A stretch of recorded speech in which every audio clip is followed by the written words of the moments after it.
These aren't the stories your mother told you. No, these are the other stories.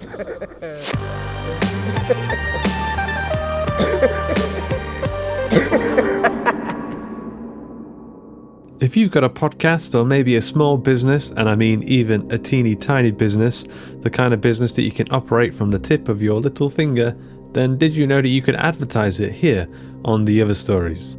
If you're interested, get in touch via our website, theotherstories.net/contact. Also, hardcover pre-orders of our new book are still live. Go grab The Other Stories Best Stuff collection, which features 30 of the show's best stories, featuring grisly horror, mind-bending sci-fi, and thrilling gut rippers, with a foreword by modern horror extraordinaire Michael David Wilson. Go check out the book and the amazing cover designed by Piper over at theotherstories.net/best-of. Today's episode of The Other Stories is 6 Degrees of Kelly O'Hare, written by Carolyn O'Brien and narrated by Persephone Rose.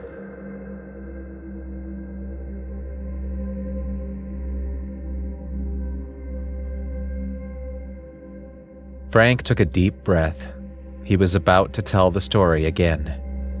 He looked at the man across the table and blew out a whistle through puckered lips. "It was a Sunday," he began. "I was removing the advertisements and flyers from the folded newspapers as usual when I saw the wall calendar. A note had been stuck on the cover that said, 'Pay it forward.' As I flipped through the pages, checking out the pictures, a stick figure of a person on the February page caught my eye, so I paused there to take a better look. The figure was in the block of February 14. It triggered a memory from my days as a medical examiner. On February 14, 13 years ago, a young girl was murdered. A stick figure had been carved into her flesh. The awful night replayed in my mind.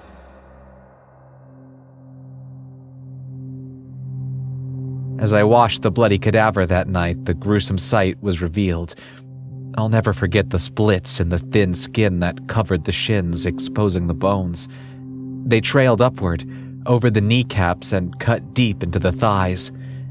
From the hip bones, slices angled inward and joined at the navel.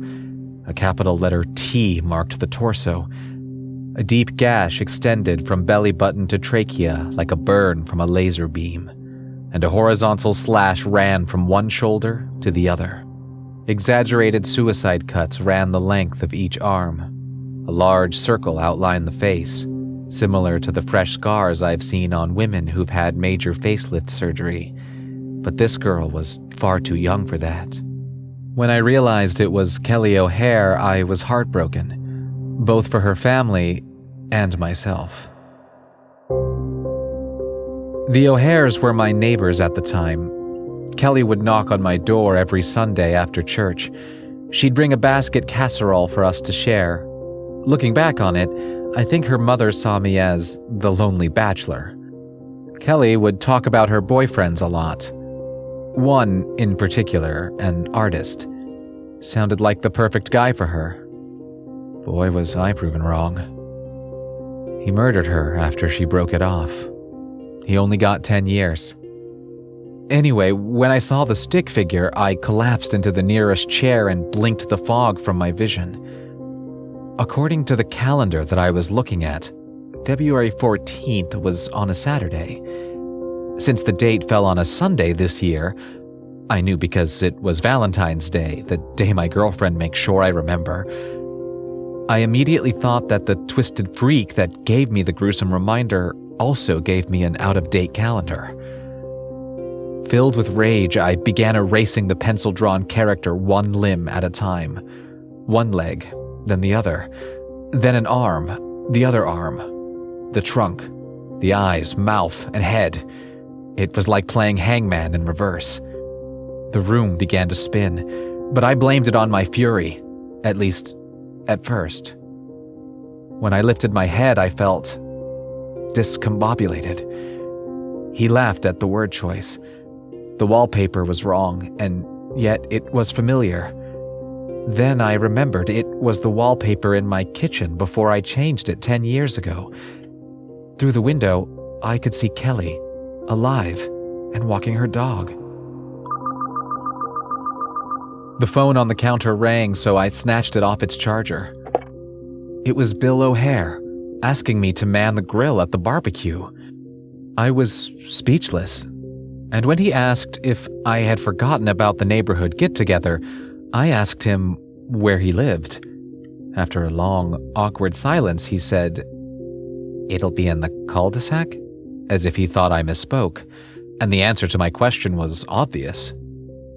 His number was in the caller ID memory, so I promised to call him back, and I hung up.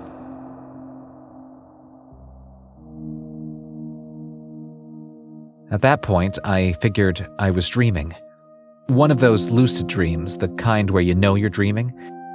And if that were the case, maybe I would be able to control the outcome. Right then, I decided that I was going to change what happened that sad day. Carpe opportunitate. Seize the opportunity. I called Bill and declined the invitation. I honestly don't recall exactly what I did during the hours prior to the festivities 13 years ago, but I do remember hoping I wouldn't get a call into work because I would not have an easy time maneuvering through the commotion in my cul-de-sac. So without making a plan or having a strategy, I grabbed my hunting rifle and drove to the view before the preparation activities began. On my way there, I stopped at a mini-mart and purchased a meatball sub. Kelly and her boyfriend were already assembling the tent for a weekend of camping when I arrived. I crouched behind a rotted-out tree stump, prepared for a 2-hour wait. An hour passed and I unwrapped my sub. What I hadn't considered is that the killer would show up earlier to lie in wait for the perfect time to strike. As soon as I spotted the guy hiding in the brush, I knew I had Kelly's killer. I knew exactly who the killer was and what he looked like. I didn't hesitate. I tossed the last few bites of my sandwich in a slushy mound of snow and picked up the hunting rifle that I leaned against the stump. Frank simulated his words and looked through an imaginary scope. Bang! He mimicked the kick from the gun blast. After the blast, the forest began to spin, colors melting, shapes morphing. I felt sick to my stomach. The feeling was a flash from the past in more ways than one, let me tell you. Anyway, I squeezed my eyes shut and pressed the heels of my palms into the sockets. When I opened them, I was lying on my bunk, and the ceiling was so close to my face that I thought I was in a coffin. I thought I was still dreaming.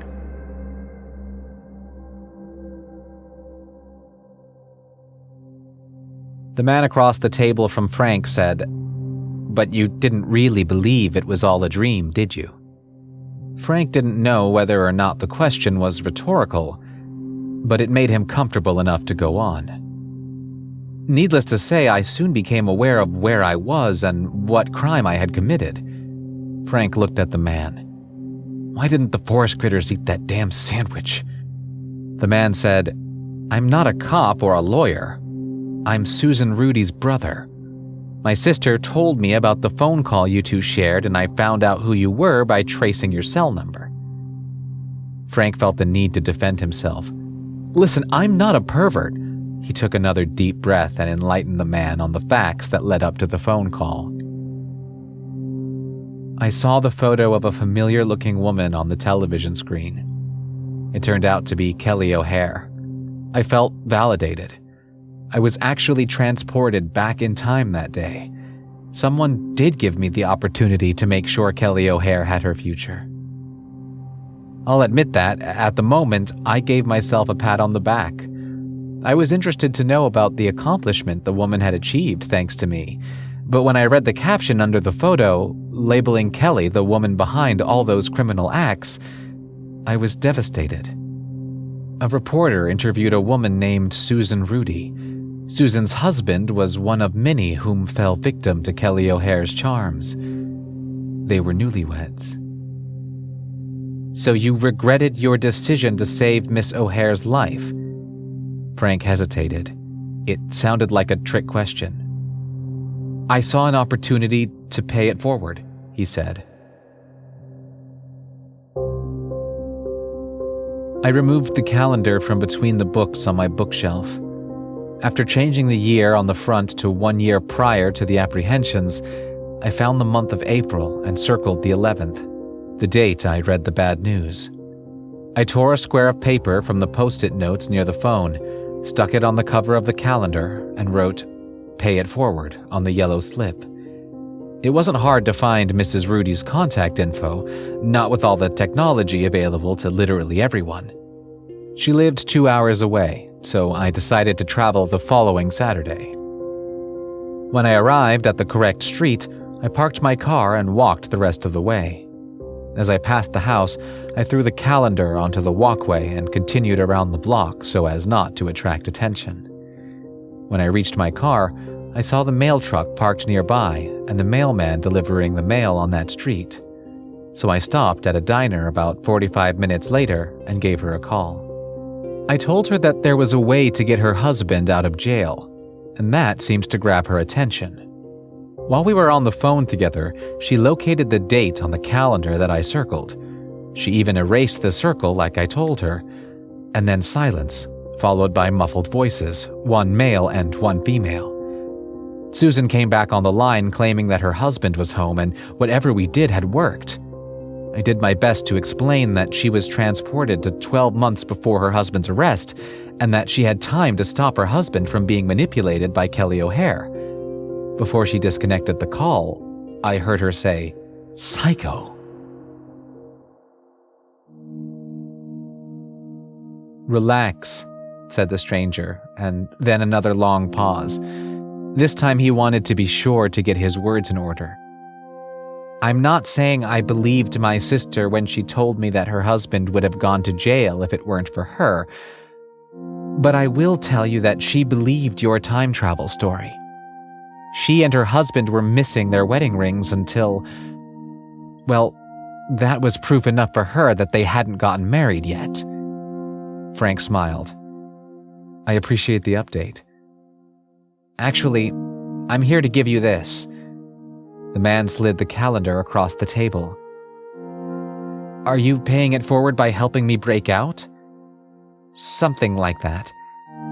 I want you to make sure Sam Rudy goes to jail before he starts beating my sister. Kill him, if that's easiest." "Why don't you do it?" Frank asked and demanded. "Susan won't cooperate. She still loves the jackass. Without her scribbling something for me to erase," he trailed off. Frank opened the calendar and drew a smiling face on January 1st. "Erase that."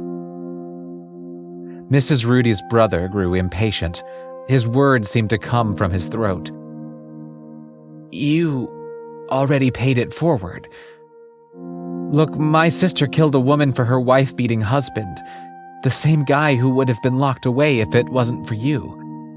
The murder happened 7 months ago, and we thought all worries were behind her. But new witnesses saw her leaving the crime scene with EpiPens that presumably belonged to the victim. The victim, Kelly O'Hare, died due to an allergic reaction while in a public cafe." "Whoa, I wanted to give your sister the opportunity to stop her husband from getting involved with Miss O'Hare. I never mentioned murder." Frank lay on the thin mattress on the upper bunk in his cell, the ceiling only inches from his face. "I wish I were in a coffin," he thought. He had 23 hours to decide which day he'd prefer to alter. He pondered how many lives would be affected this time. Intervening in life's grim realities is going to be the death of me.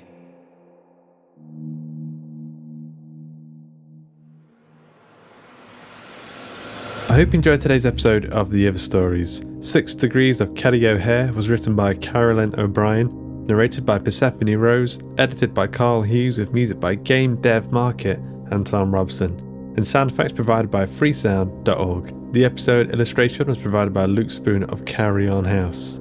Persephone Rose plans to live long enough with the help of cybernetic augmentations to travel to the stars and make extraterrestrial friends.